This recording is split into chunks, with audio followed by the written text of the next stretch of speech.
Hey, you guys, what's up? Dr. Anthony Mattis here, and I'd like to talk to you about being you with ASB and bodies. Um, so, what is ASB for those of you who don't know? So, ASB is just an acronym for Anthony's Synthesis of Being, and it actually comes from the energetic synthesis of being that was created by my very good friend, Dr. Dane here, co-creator of Access Consciousness. And so he created this amazing energy work called ESB. And you get to kind of learn this energy work in the Symphony of Possibility classes that he facilitates in a 4-day weekend workshop where you're just really learning how to be with energy, be with people's bodies, be with people's beings. And so I've been an Access Consciousness facilitator for 9 years at this point that I'm making this video. And about 7 years ago was when the whole wonderful world of ASB sort of showed up.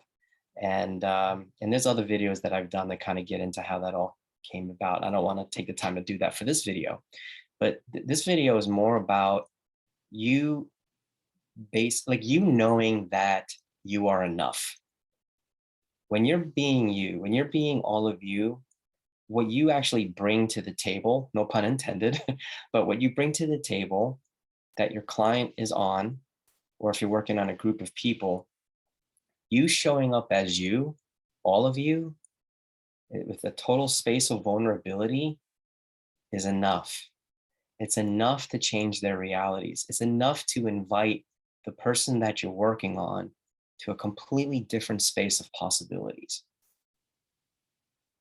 And the beautiful thing about the ASB work, and the ESB and the Symphony of Possibility, SOP, is that you're not always working on the person's body. Sometimes you're not even touching the person's body. So it's like, how can you actually be working with bodies if you're not touching the body, right? Well, look, a lot of what we do in Access Consciousness, it it's wild, it's crazy, it's wacky, but it gets amazing results. And at the end of the day, that's all that matters to me. So it doesn't really fit anything that you've ever seen anywhere. And God knows I've studied a lot of different modalities, okay? And I know there's a lot of energy work out there. I used to do a lot of different energy work. So I get it. So hold your horses. Don't be defensive for those of you who are healers and you're master practitioners in your respective healing work. Okay. That's awesome. That's awesome.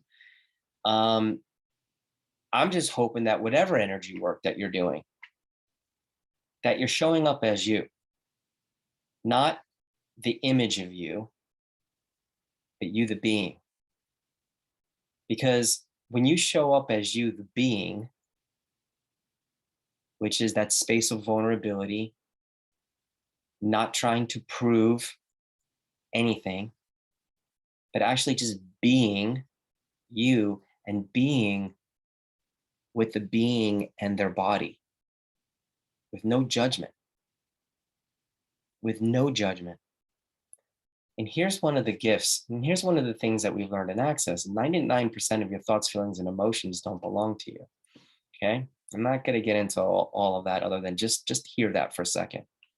So when you're actually working on someone, especially when you're doing energy work, and you start getting all these sort of downloads or these thoughts, feelings, and emotions, what if none of that had to do with you? What if that had everything to do with the person that's on the table or the people that are on the table if you're working with, several people at the same time?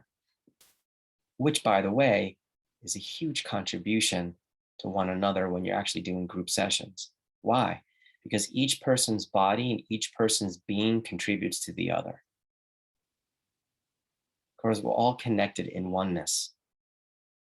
And sometimes when I try to work on one individual person, sometimes it's tough to get through. But in a group setting, if I'm working on this person over here, something in them, when it's unlocked, changes for something in the other person over there. So it's actually easier, from my point of view, to actually work on more than one person at the same time, because it's a way of unlocking things that I may not be able to get to if I just been working on that person one on one. So it's sort of like counterintuitive, because you're like, well, then how can a person lower their walls and barriers if there's other people around? Believe it or not, they do. And it's a gift. It's a gift for me, it's a gift for them, and it's a gift for the other people. And you really get to see how oneness works, and how that we are all connected, even though that we're all very different too. And so, but the idea of being you, through ASB with bodies or whatever energy work that you're doing, is no matter what you've decided your judgeable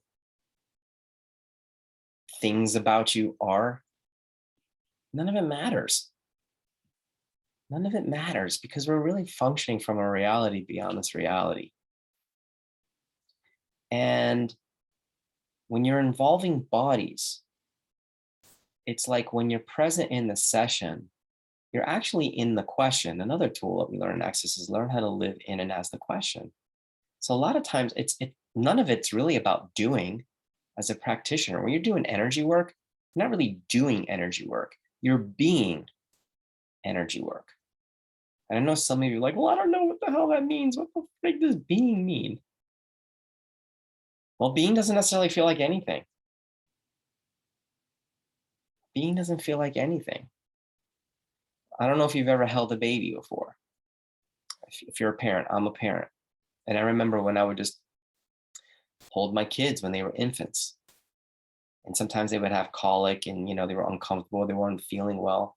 And I would just pick them up and hold them. And I would be with them. And they would get better. And they would get better. And so I know it's hard to wrap your head around where the idea of being you is enough.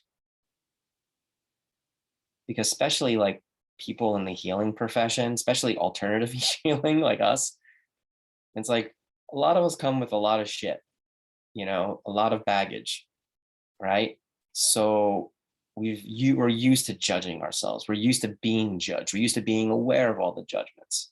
But what if that was all okay? And at the end of the day, what if none of that mattered? So if you're willing to be that space of vulnerability where you're aware of the good, the bad, and the ugly of you, and the good and the bad and the ugly of them, but with no point of view. Because when you don't have a point of view about any of that, that's when the magic occurs. That's where miracles occur. Now, what kind of miracles? I'm not going to get into that. It's not about creating an outcome. It's about an invitation to a space. It's about inviting them to the space so that whatever things that they've decided are the limitations in their life, or the things that are holding them back, or their traumas and dramas, it's like those things seem to sort of dissipate. Why? Because what we're doing with energy work, it's beyond problems. It's beyond trauma and drama. It's beyond even this reality.